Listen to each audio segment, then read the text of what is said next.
I worried about him sometimes, constantly bumping into walls, scraping off the scabs that covered his knees and staining the denim fabric of his pants in an ugly shade of maroon. I worried about the purple stained bags under his eyes. Despite the beds we often come across, I'd never seen my trainer sleep. Humans need sleep, right? I stare at it constantly and run his fingers over the contours of it with the crazed, obsessive look in the deep scarlet eyes he was named for. Even though it was just a rock, he looked at it with so much fiery hot passion and intensity. Maybe it was because he was troubled. As the whispers of those that thought they were out of earshot put it, he heard voices in his head. Millions of horrible, awful voices, Charmeleon said with a twinge of pity in her voice. Maybe that was why I had to fret about him like this. I worried about him during our fateful trips to the Pokemart.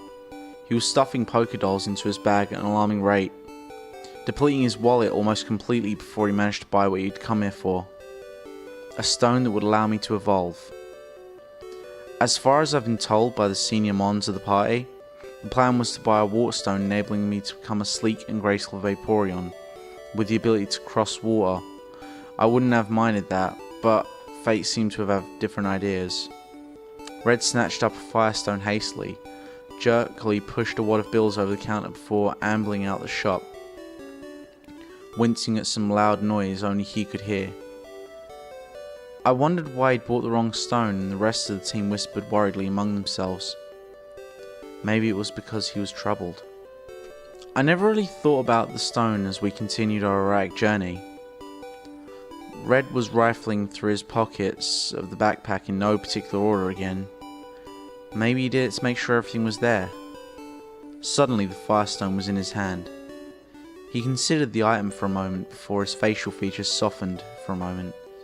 He got down on his knees to be on my level, and I returned his eye contact. "Evie," he whispered, his voice harsh and crackly from disuse. "Be my flame. Be the light that can guide us through the Ashen adventures." What? What about Vaporeon? What about surfing together, leaping through the white sea foam with Red in tow? But if it would make him smile, even for a moment.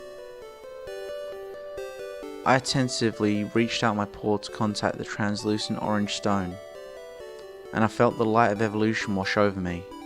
Heat, power, majesty flowed through my systems, unable to be contained and busting out in an impressive wispy mane, and dyeing my fur a noble crimson. Even I could hear the screams in Red's head at that point. He gritted his teeth, futilely jamming his hands over his ears, arching his back in pain, screaming to drown it out. My evolution didn't make him smile.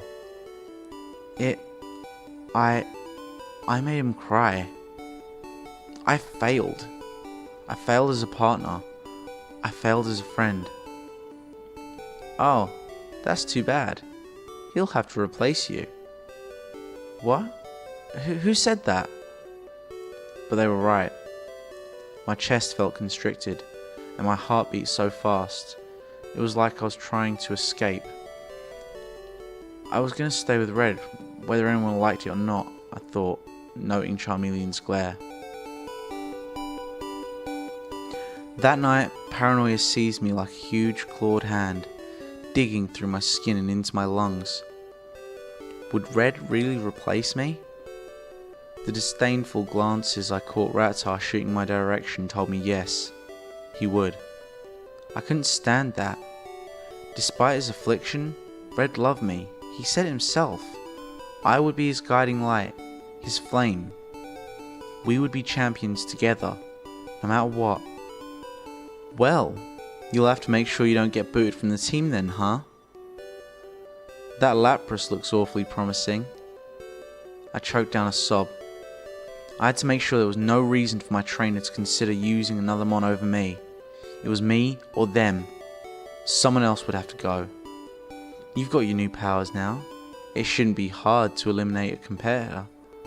Unless you're weak. This voice, it was sinister. It was trying to goad me on, but it was right. My knees were locking up with apprehension, but I was strong now. Charmeleon and Rattata were conversing quietly in the corner of the Pokemon Center. Charmeleon fidgeting with her tail, Rattata nervously grooming his whiskers. Red didn't need them anymore. He already had a fire type, the most fiercely loyal fire type in all the world. He had better than the Pokemon who spoke of him with doubt in her voice. I sprang forward and dug my teeth into Charmeleon's neck as a red haze overcame my vision, the voice chuckling in the back of my mind, the metallic taste of her blood in my mouth. I'd gotten lucky and hit a major artery. Rattata, who had been paralysed by fear, sprinted off to get help as the flame-tailed lizard's blood decorated the tile floor. Ha ha, our base speed is higher. I easily caught Rattata, pinning his tail with a powerful paw, as I spat up white-hot embers onto his prone form. They tingled in my throat, made a pleasant sizzling sound as they burned away flesh and fur. I did it. A laugh bubbled up from inside me as the haze started to dissipate. Red stumbled in, and his features soon contorted into an expression of abject horror, followed by grief. He slowly, oh so slowly, bent down to inspect Charmeleon's corpse. A tear fell from his eye, followed by another one, followed by a salty deluge. I killed them. I killed 2 innocent Pokemon. Red's head turned slowly towards me as I shrunk into myself, overcome by an immense wave of guilt. It was that voice's fault, not mine. You promised to love me unconditionally, Red, but the expression of sheer sorrow snapped me out of my twisted mindset. They didn't deserve to die.